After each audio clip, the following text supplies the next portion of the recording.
اعوذ باللہ من الشیطان الرجیم بسم اللہ الرحمن الرحیم وجعلنا نومکم سباتا صدق اللہ مولانا العظیم۔ معزز سامعین و حاضرین، السلام علیکم ورحمۃ اللہ وبرکاتہ۔ بہت ساری پریشانیوں میں آج کل جو موجودہ دور کے مطابق بہت بڑی پریشانی اکثر احباب سوال کرتے ہیں اور وظائف پوچھتے رہتے ہیں کہ نیند کا نہ آنا۔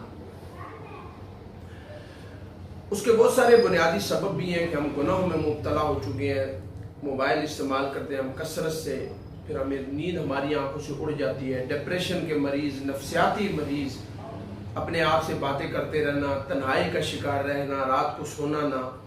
حالانکہ قرآن مجید فرقان حمید میں اللہ تعالیٰ نے ارشاد فرمایا وَجَعَلْنَا اللَّيْلَ لِبَاسًا وَجَعَلْنَا النَّهَارَ مَعَاشًا، ہم نے رات سونے کے لیے اور دن کام کے لیے بنایا، معاش کے لیے۔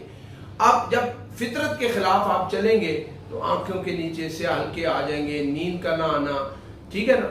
تو رات کے 1 گھنٹے کی نیند ڈاکٹر کہتے ہیں دن کی 20 گھنٹے کی نیند کے برابر ہے۔ یعنی رات کی جو نیند ہوتی ہے وہ اصل نیند ہوتی ہے، اور سائنس بھی کہتی ہے، ڈاکٹر میڈیکل بھی کہتی ہے، تو اس خاص وقت میں جب اندر رات کو سوتا ہے نا، اندھیرا چاہتا ہے، تو انسان کے جسم کے اندر ایسے مادہ ہوتے ہیں جو صحیح نہیں ہوتے، انسان کو تکلیف دینے کا سبب ہوتے ہیں، وہ نکل جاتے ہیں۔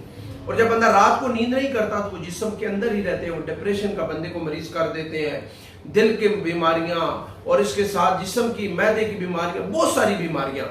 تو رات کو عشاء پڑھ کے فوراً سوئے، صبح جلدی اٹھے، وہ بندہ کبھی ڈپریشن کا مریض نہیں بنتا۔